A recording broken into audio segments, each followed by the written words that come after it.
Welcome back to the Safety Edge podcast, where safety leaders sharpen their edge. I'm Charles Edgar, your safety leadership coach.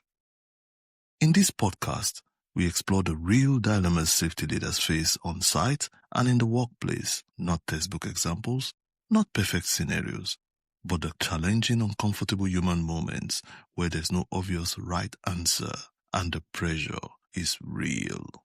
And in each episode, we unpack one real-world leadership dilemma and explore how a coaching mindset can change what happens next.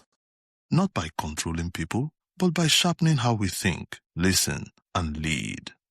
This season focuses on leadership under pressure, to explore what happens to safety when urgency compresses thinking. Today's episode centers on a pattern many organizations live with every day, often without noticing it.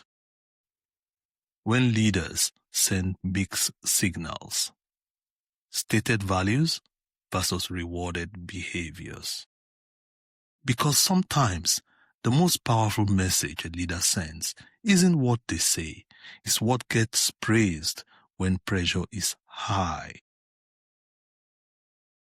Now let's unpack the dilemma.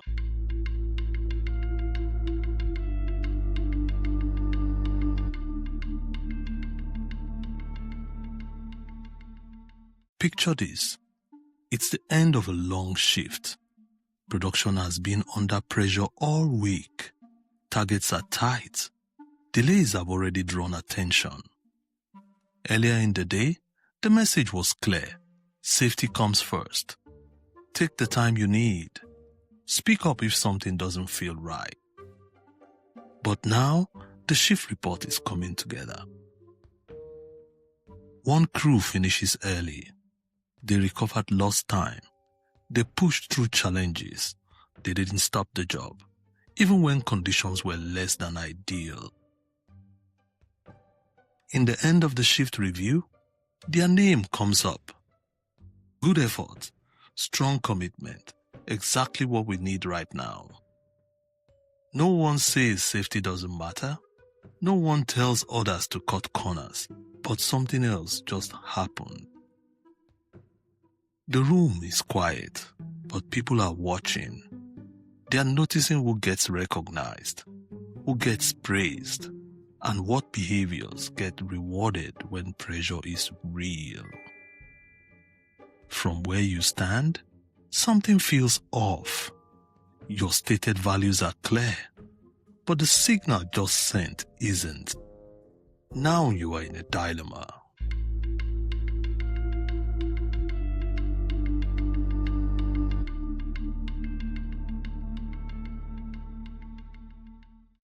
You're standing in the space between what you say matters and what your system just reinforced. The dilemma is this. Do you let the moment pass because the results look good?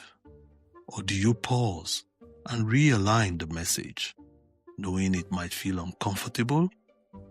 And if you do pause, what will you say?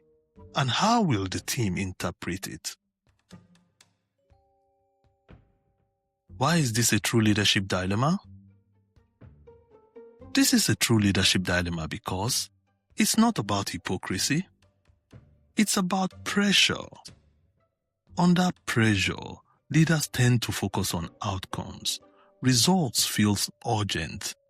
Recovery feels like success. And reinforcement happens fast, often unconsciously. But teams don't learn values from posters or speeches. They learn them from patterns. What gets rewarded gets repeated. What gets tolerated gets normalized. And what gets ignored quietly disappears. Mixed signals don't come from bad leaders. They come from systems under strain, where speed competes with judgment and delivery overshadows reflection. Over time, the culture adjusts, not to what leaders say, but to what leaders consistently reinforce. What do most leaders do in these moments? First, many leaders let it slide. They tell themselves, "We'll address it later." The message was already clear. But silence is also a signal, and it often speaks louder than intention. Second, some leaders double down on values, but only in words. The praise stays focused on outcomes, while safety reminders remain abstract. Third, some leaders overcorrect, calling out behavior publicly, creating defensiveness and unintentionally damaging trust. In each case, the opportunity to align values with behavior is missed, and confusion quietly grows. Now let's see it from the coaching lens.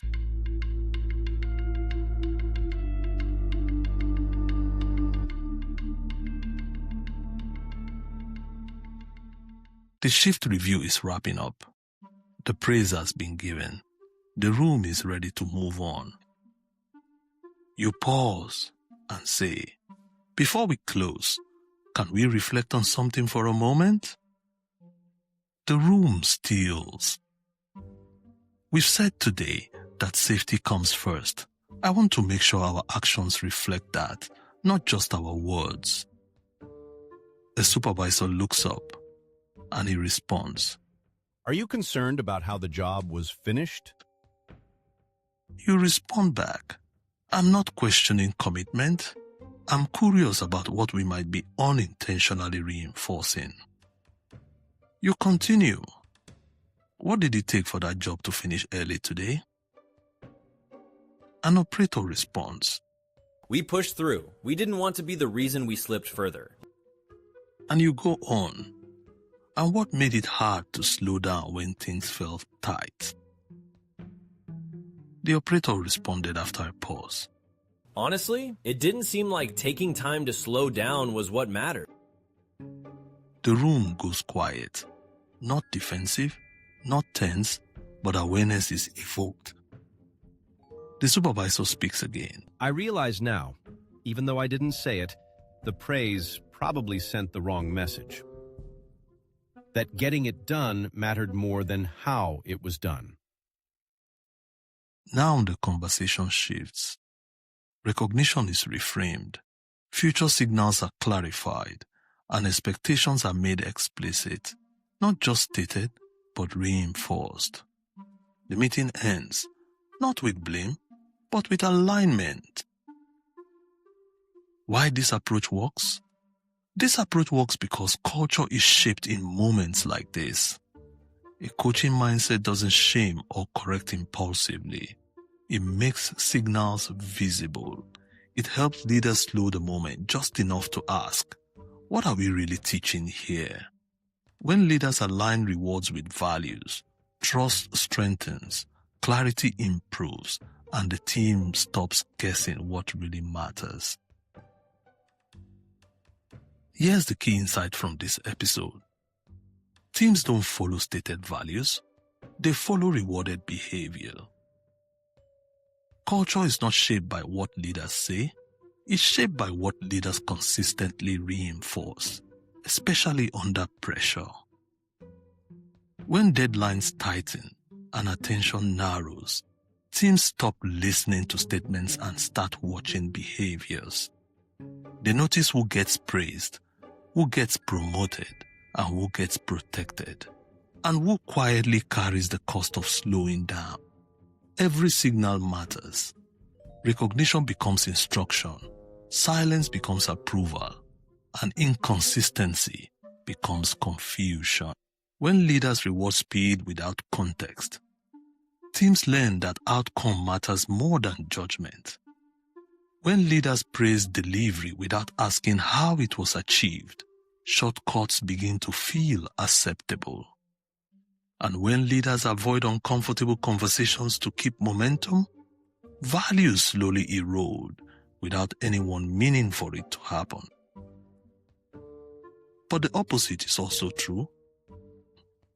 every time a leader pauses to realign actions with value, the system learns something different.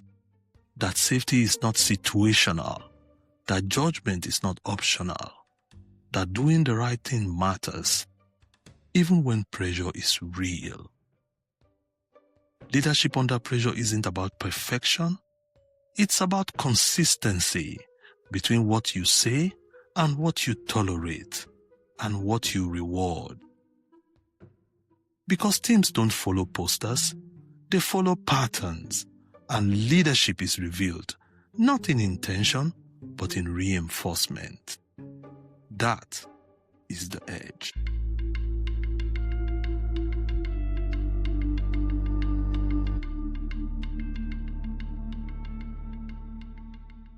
As we close, take a moment to reflect. Where in your organization might leaders be sending mixed signals unintentionally? What behaviors get rewarded when deadlines tighten and pressure rises? And if you pause the next moment of praise or recognition, what signal would you choose to reinforce instead? Because culture isn't shaped by what's written, it's shaped by what's repeated. As safety leaders, our role isn't just to set values, it's to align behavior with them, especially when it's uncomfortable to do so. If today's episode gave you clarity, please leave a comment and share your thoughts. Your reflection might help another leader recognize a mixed signal before it becomes embedded in their team's culture. While here, make sure to follow and subscribe to the podcast so you never miss an episode. And don't forget to invite a friend or colleague to listen along with you. Thank you for joining me for this episode of the Safety Edge podcast. I'm Charles Edgar, your safety leadership coach. And until next time, keep leading, keep learning, and keep sharpening your edge. Bye for now. Brought to you by the Safety Edge platform, an independent leadership and safety learning platform, building leadership capacity, one conversation at a time. Find us wherever you get your podcasts